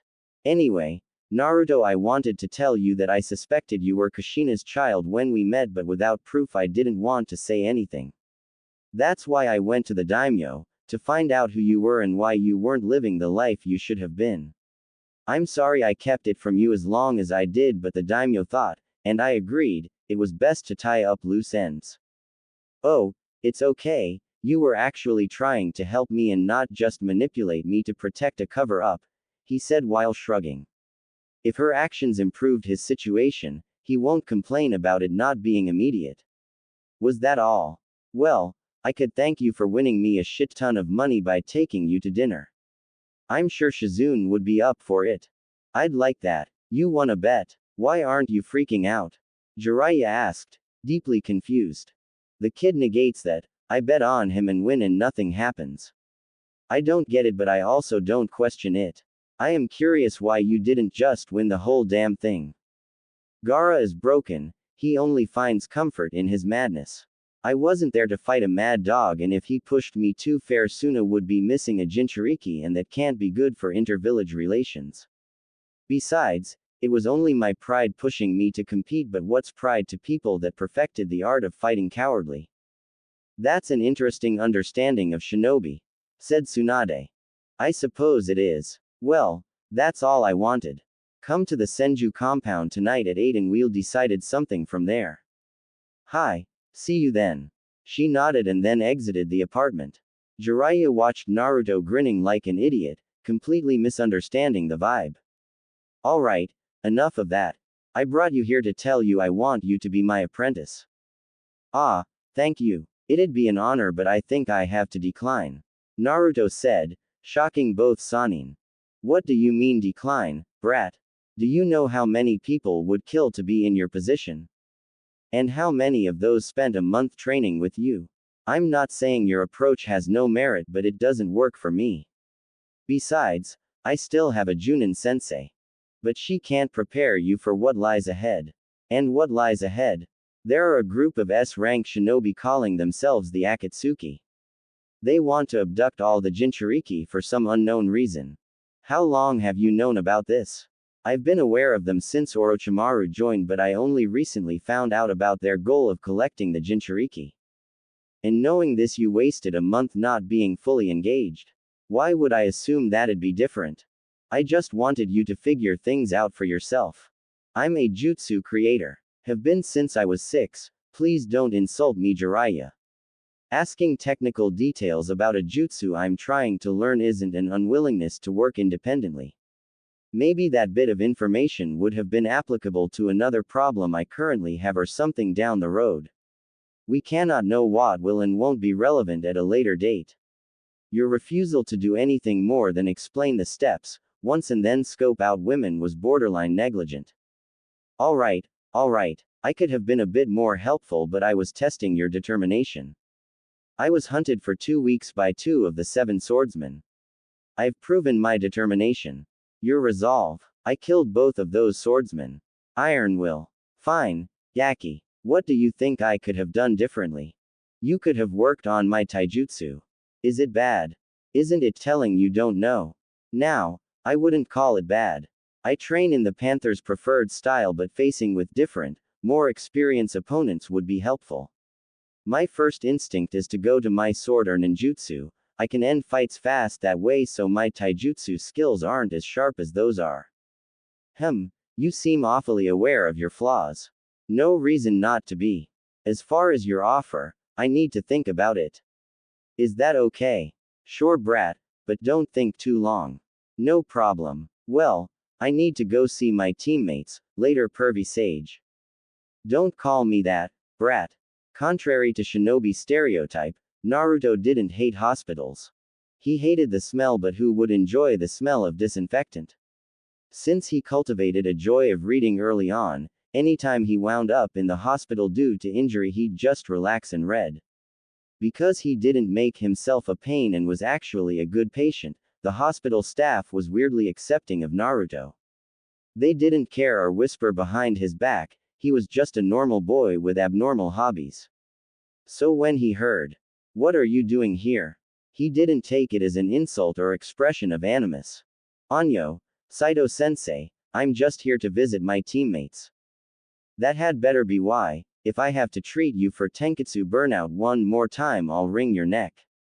The brunette said. She was the first person to ever treat Naruto when a Raiden jutsu got away from him. She fussed over him more like a mother hen than a doctor but it was nice, if unusual for the redhead. I heard you kicked, Naruto. I did okay, won my first 2 matches but forfeited during the final. Good, you aren't one of those battle junkies looking for stronger opponents or some such nonsense. Nah, I'm too lazy for that. I want all my enemies weak so I can beat them and get back to my books. You sound like an old man, Naruto. He chuckled. I suppose I do. Would you happen to know where Shikamaru Nara and Shino Aburame are? Actually, I do. They are in the same room since Shikamaru is faking. Just go down this hall and it's the last door on the left. Thank you, Saito-sensei. No problem, Naruto. Just stay out of trouble or else. Hi, he said before traveling to his teammate's room. Once he arrived he saw an expected sight, Shino staring off into the void, likely having a discussion with his allies while Shikamaru pretended to sleep. For a notoriously lazy boy he pretended to sleep a lot. Hey, fellas. Troublesome. That resulted in Naruto gaining a tick mark. Hello, Naruto-san. No matter how many times Naruto tells Shino he doesn't have to be so formal, he is anyway. So, he's given up, for now. You feeling better, Shino? Yes, my allies were able to neutralize much of the poison, I am only here as a precaution. Thank you for your concern. Of course, we're teammates. What about you, Shikamaru? Still pretending to have chakra exhaustion. Not all of us are walking chakra batteries, you troublesome redhead. You're troublesome, Tem. No, you are. I used to think blondes were the very height of troublesome, but I was wrong.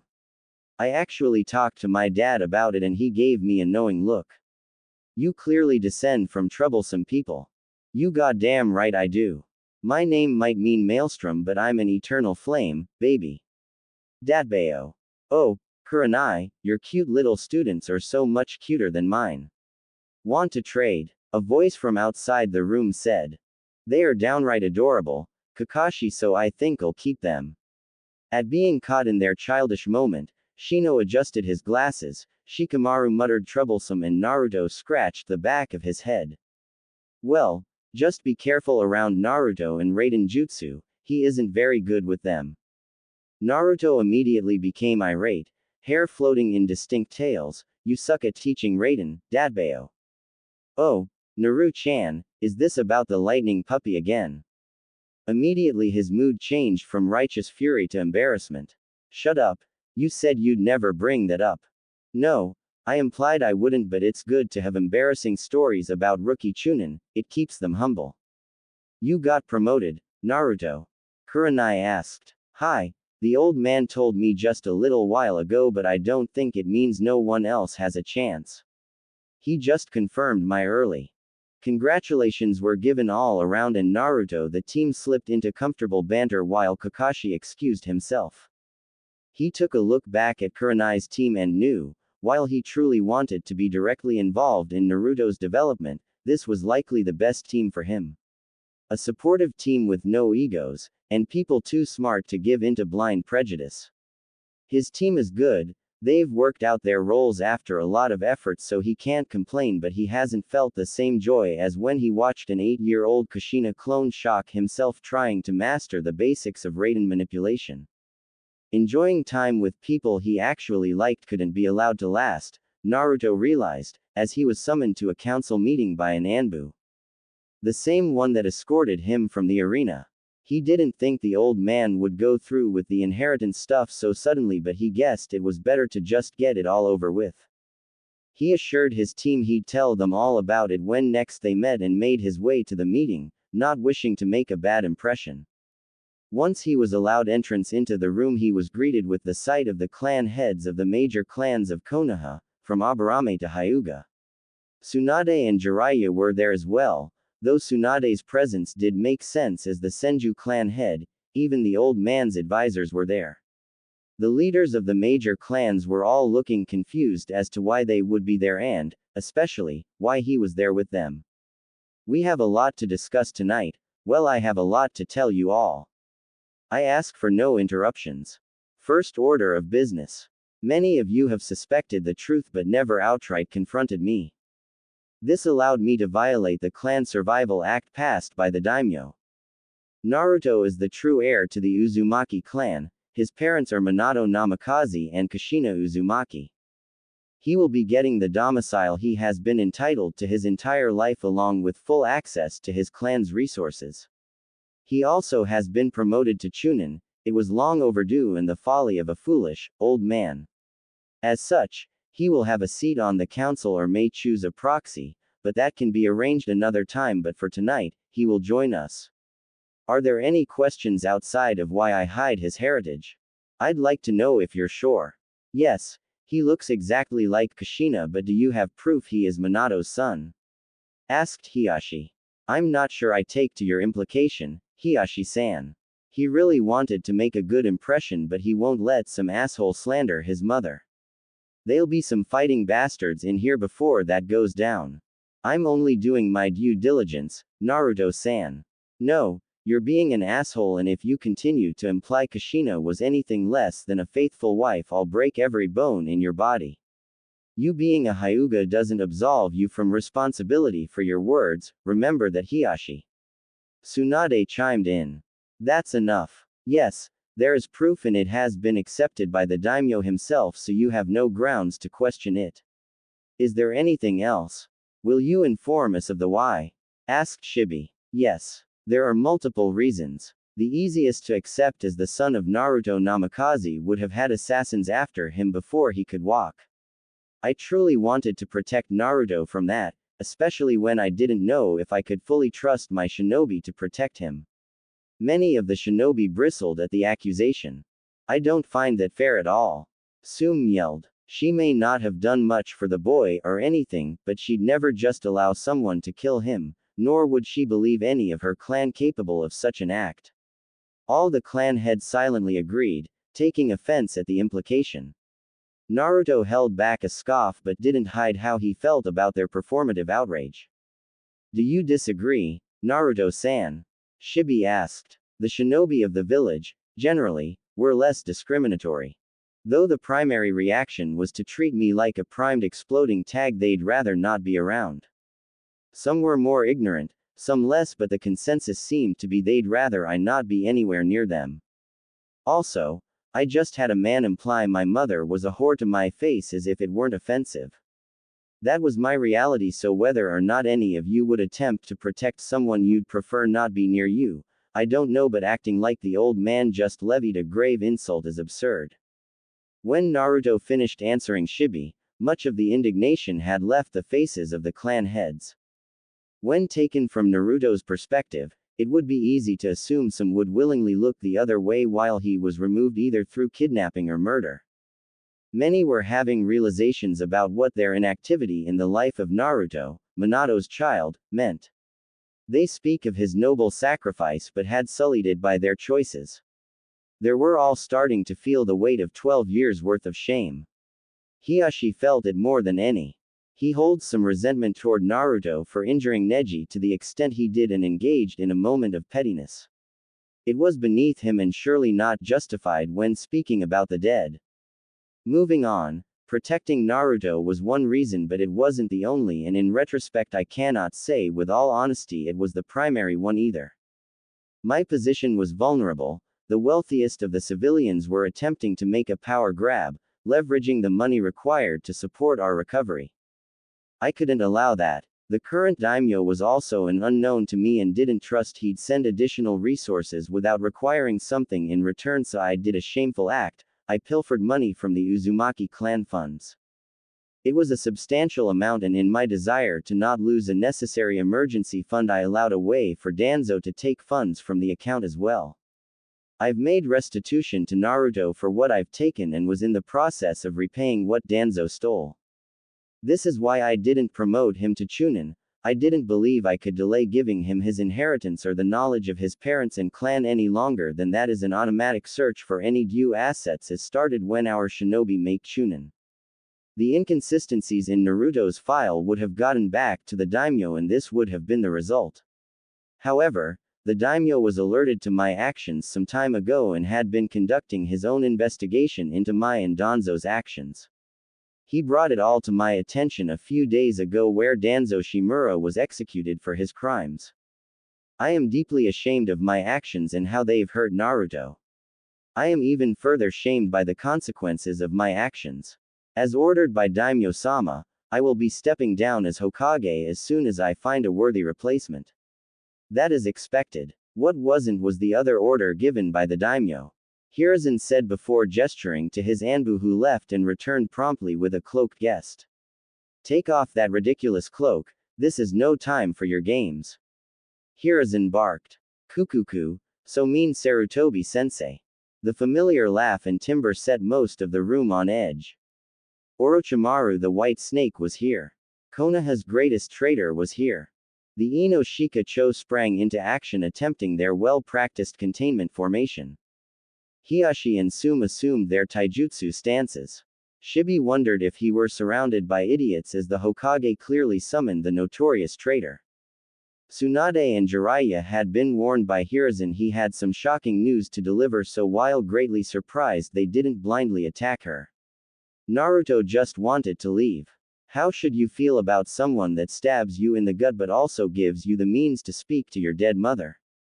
He hadn't the faintest idea, so hoped he could turn invisible through will alone. All of you sit down, now.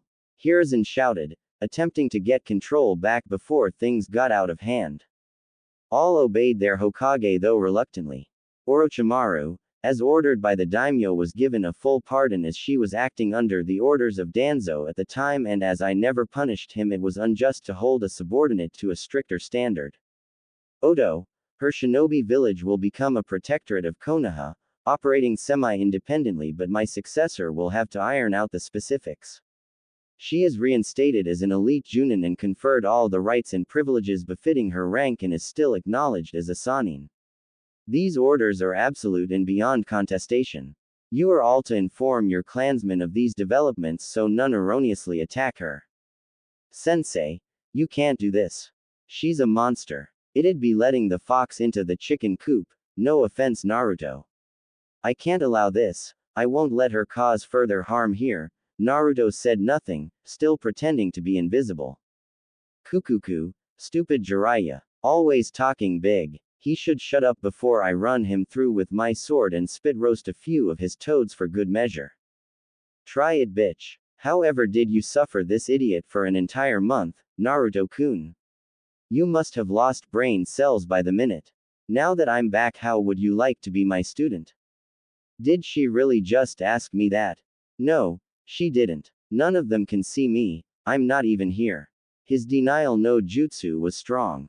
Never. Jiraiya roared, unleashing his full killing intent. Why not? I've already helped him more than you ever have, isn't that right, Naruto-kun? Naruto just sank into his chair. This woman was crazy but no match for his invisibility jutsu. What do you mean by that? Naruto, what does she mean? Hiruzen asked, but when Naruto kept silent he got a tick mark. You aren't invisible, we can see you. That has never worked, not even when you were a child. Fine. When I started my independent study I would occasionally receive resource materials, mostly advanced chakra theory or whatever. I didn't know who it came from, I figured some Konoha ninja just wanted to help me. See, I'm clearly the better choice to train Naruto-kun. Not some toad summoning lummox. Besides, your skill sets don't even complement each other. Naruto is a just you creator and kenjutsu user. That's elegance. That's finesse. And above all, it's intelligence.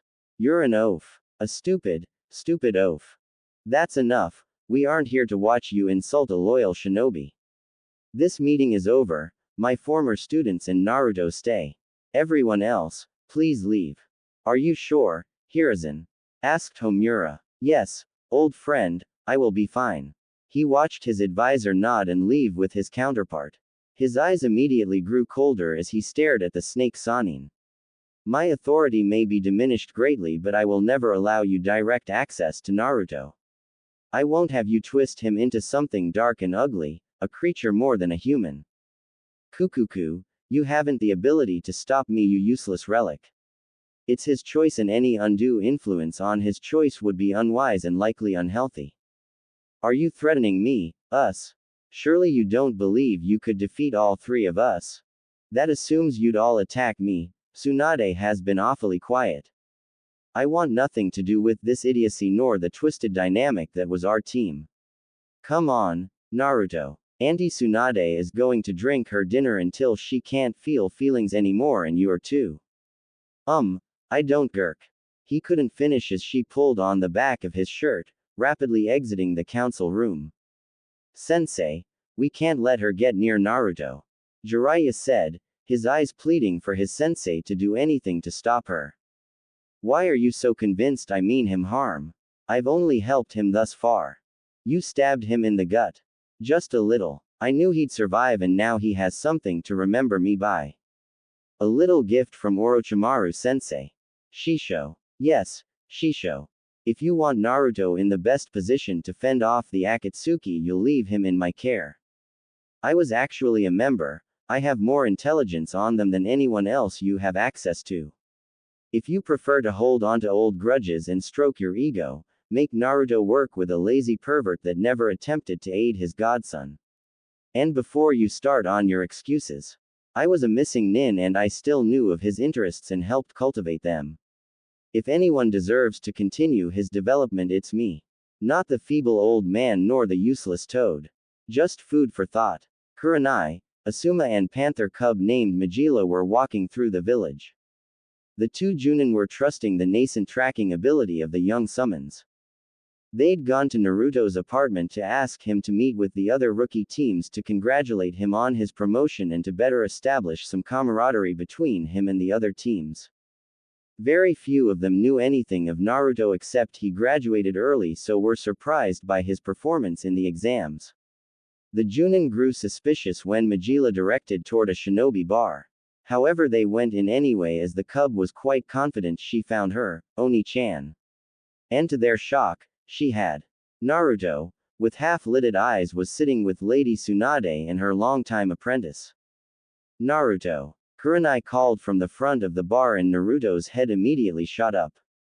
He saw her and began a slow, clearly drunken approach. "Hi sensei," he said a bit loud. "Hi, what are you doing here?" "Oh, I got confirmed as the clan heir of the Uzumaki clan and then Orochimaru got reinstated as a shinobi and she was all, 'Be my student Naruto, no one gets you but me,' and then there was going to be a fight but Tsunade Obaken was like, 'Peace out suckers,' and dragged me along so we could drink until we couldn't feel feelings anymore, but I clearly haven't drank enough because I don't like him," Naruto said, pointing to Asuma. "He's too tall and he's probably got a bunch of short jokes just waiting." "Because I'm short. Sensei, am I going to be short forever?" Naruto continued to talk rapidly with his eyes watering at the end, getting as big as saucers. "No, Naruto, you won't be short forever." "Aha, Daimo. Oh, why are you here with Majila?" "We came to find you, Oni-chan. But you're supposed to be guarding my apartment." "But I wanted to find you and she said she was your sensei and she smelled nice." "What if she was lying? What if she wasn't?" "Good point," drunken Naruto said, making Kurenai and Asuma form a sweat drop. "Naruto, all of the rookie teams are having dinner together and we want you to join us." "But I can't just leave Tsunade Obaken and Shizune Nichan. I'm sure they'll understand, besides you need to eat something so you sober up." "I won't take no for an answer." Hi, the new Chunin said before going back to his table. The watched as the two women gave him a brief hug and the three shinobi and one summon departed. Once they reached the restaurant, Naruto made a clone to take Majila back home. She wasn't really a guard, Bagheera just wanted the two to get used to each other and bond. He saw a seat free by his team and immediately took it, catching the eyes of the rookies, and the two able-bodied members of Guy's team. "Sup," he said, leaning back. He didn't know why, but walking seemed to make him feel more intoxicated. "Naruto-san, are you drunk?" "Why, yes, teammate Shino, I am quite drunk." "Troublesome. I haven't even done anything yet, Shika. Let me do something first. It's only a matter of time. You can't name one troublesome thing I've ever done. You had 6 of your summons chase me for 3 hours. You need to improve on your cardio. I gave you motivation. Fear for one's safety is quite motivating, Shikamaru-san."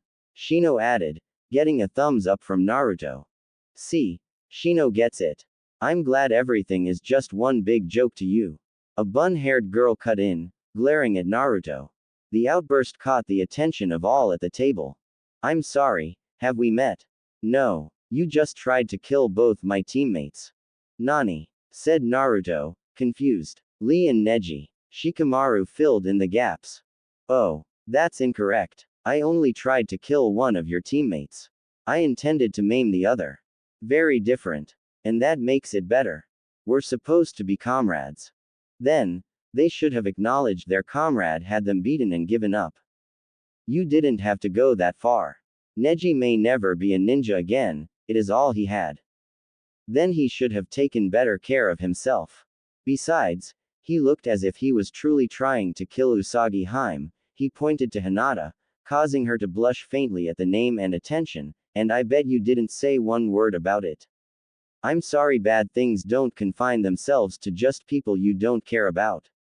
If I'd realized that were the rules, I'd have let Lee beat my brains in. He finished, causing the girl to leave, Lee following behind her. The Chunin overheard the discussion and saw Tenten leave. They were surprised Guy hadn't followed her and looked at him expectantly, causing him to answer the unasked question. There's nothing I can say tonight to make her see the truth of Naruto's words. I think seeing her teammates easily bested by the same person has shaken her worldview. All she and my team have known, until the exams, is success, and I think they developed a certain amount of arrogance that nothing could touch them. That's my fault, but it won't be fixed tonight. It's okay, Guy. That would be difficult to predict. I have trouble getting my team motivated. There's no natural leader among them. Ino's just bossy, but she's also the weakest. Choji is too kind to take charge, and Hinata, while strong, doesn't appear to want to push them. By the time they all make Chunin, assuming they do, this team will not last beyond that. Asuma said, and it was truly an unusual team. His father had expressed concerns about overspecialization and decided to take inspiration from Tsunade, without actually enacting her proposal. He moved to have every team have a tracker, a containment specialist, and a heavy hitter, with one member also able to fulfill a support role. Kakashi argued hard for Naruto to be his tracker, his summons ideal for it, but Iruka and the Sandaime cited potential personality conflicts. Sasuke would do well with a rival around or at his level, but being on a team with someone far and away better than him may have made him even more withdrawn. And if Sasuke ever stole one of Naruto's personal jutsu, they wouldn't have a loyal Uchiha anymore. The Uchiha went through rigorous ethics training, provided by the clan, as they neared graduation age. It was one of the only reasons other ninja could accept sharing a village with someone capable of taking their hard work. They weren't known for stealing the jutsu of allies, because they didn't. However, given Sasuke's drive to kill Itachi and the absence of the ethics training, he may try to steal from Naruto, justifying the need. And Naruto wouldn't care why he did it, he'd demand blood. As the Sandaime explained, Naruto had started to see more and more of the villagers as an outgroup, not his people. If he considered you a friend, he was warm and inviting, even sometimes silly and immature. If you weren't, he could be cold and impersonal. He wouldn't automatically trust his teammates, which means Sasuke might have grossly offended Naruto before a bond could have been formed. It was a disaster waiting to happen. Kakashi accepted this and accepted he'd be the best person to instill the ethical use of a Sharingan to Sasuke. He couldn't have Hinata, the top kunoichi, for personality conflicts as well. Apparently Sasuke was too much like Hiashi. This would either harm Hinata's growth as she became insecure or show further signs of emotional abuse, or she'd snap and try to kill Sasuke since she can't kill her father. As such, he got Sakura. The Sandaime argued she was a blank slate and could be molded to fit near any role, outside of tracker. She did have a lot of potential if he ever found a way to channel it, but being on a team with the object of her affections impedes her growth. Kiba was a good teammate. He was brash, but constantly being beat by Sasuke curbed it, a bit. That was actually the problem, he didn't push Sasuke. He accepted Sasuke was better than him and deferred to him as the team leader. It improved team dynamics but not the underlying issues of his other team members. Sasuke doesn't have to bond with his team as they follow his lead with little pushback. Sakura still gets to think Sasuke is an unparalleled genius she can always rely on. It was a mess, and while the team would last longer than Asuma's, they didn't bring the best out of each other. The rest of the evening passed without further incident, with the rookies chatting away. They all departed and Naruto, finally sober, decided to head to his apartment. It had been a long day and he just wanted to unwind. That, however, was not to be, as he sensed a presence in his apartment. Activating the emergency seals, should someone penetrate his initial security, Naruto walked in to see an amused Orochimaru on his couch, petting Majila, who was purring happily. "Hi, Oni-chan," the panther cub said. This is a strong gravity seal. Is it reinforced by my chakra? Kukuku. Impressive. Observed. Thanks. What are you doing here and how did you get in? She let me in, Orochimaru said, causing Naruto to sweat drop. He's really going to have to make her more suspicious of people. Sensing his silent recrimination, Majila spoke in her defense.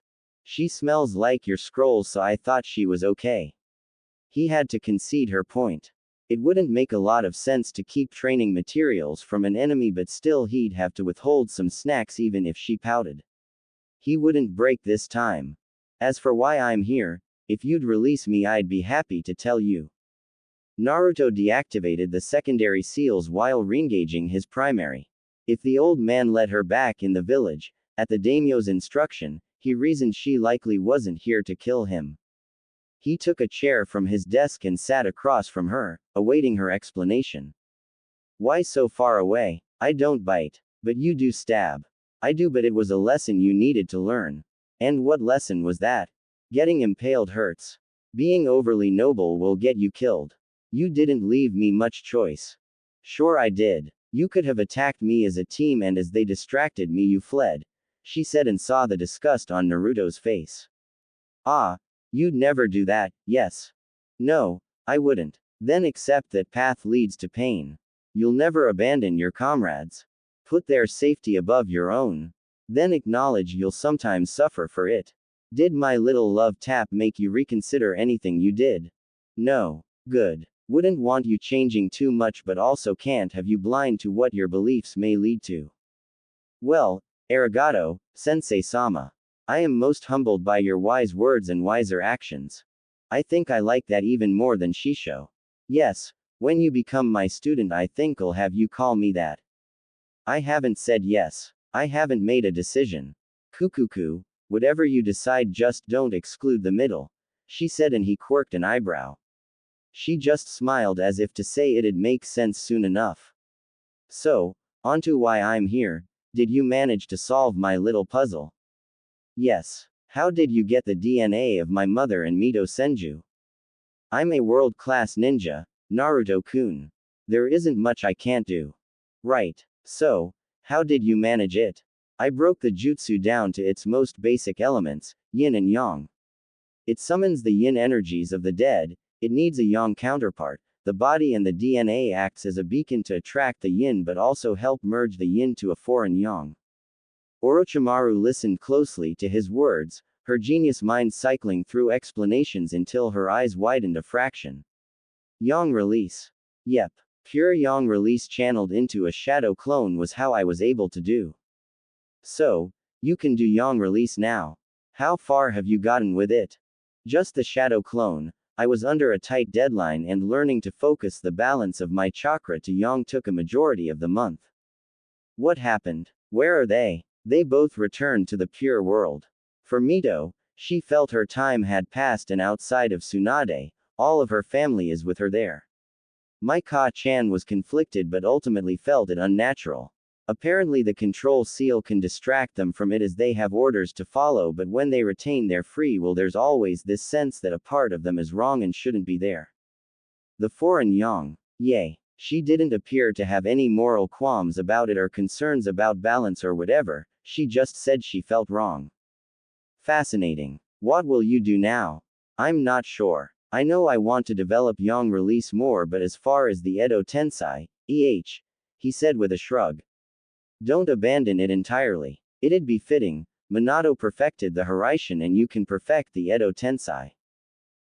Why do I have to get the zombie jutsu? Luck of the draw. Well, that's all I wanted to ask you, so I will take my leave for the night, she said, placing Majila on the couch. Oh, and Naruto. Don't stare at my on my way out. Causing the boy to sputter, much to her amusement. When she left, Naruto glared at the lone panther cub. Majila, we need to discuss you doing whatever is requested of you for a pretty face or pleasing scent. You think she's pretty? Not the point. So, for dereliction of duty, no snacks and no belly rubs for a week. Oni-chan. 3 days had come and gone since the end of the Chunin exams and the official reinstatement of Orochimaru. The following day the Sandaime announced her return to the entire village and it did not go well. The civilians were terrified.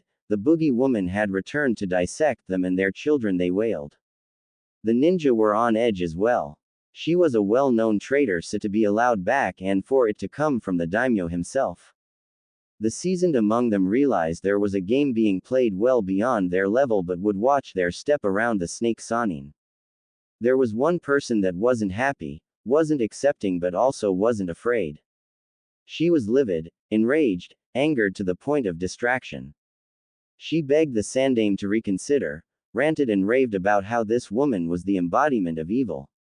The old Hokage couldn't fault the kunoichi. Few had been as affected by Orochimaru's machinations than her, but his hands were tied. She realized he couldn't, or wouldn't do anything and had thrown herself into a bender to cope. Her friends tried to help but there wasn't much they can do. The situation was simply unchangeable and if Anko tried to attack Orochimaru she'd be stripped of her status as a kunoichi and possibly imprisoned, if the Sanin didn't kill her outright. None of them were used to seeing Anko so distressed and hated how powerless they were to console the, normally, lively kunoichi. Kurenai's team was ordered to stay on light duty as two of her team members were still being considered for promotion, the Orochimaru fallout having delayed final decisions, and Naruto had clan business to attend to. This allowed her to stick by her friend, attempting to sober her up with her favorite treat, dango. Are you feeling better now? There is no better as long as she is alive. Maybe there is a long-term missions you can be sent on, to get some space. I'm not running, Kurenai. Not from her. Never from her. Then what? Anko, you can't remain like this, you'll only be hurting yourself and those who care about you. I don't know. I feel helpless. How did she get the daimyo on her side? It makes no sense. Although, it is convenient that she comes back and your brat gets his long-denied promotion and acknowledged as a clan heir. Funny, that. What are you implying, Anko? She has an interest in him. Don't know what, don't know why, but it's there. And the kid is about as attached to this village as that Neji is to his right arm. Naruto wouldn't betray the village, he wouldn't betray his team. Maybe not now but before. Heritage hidden, stalled career and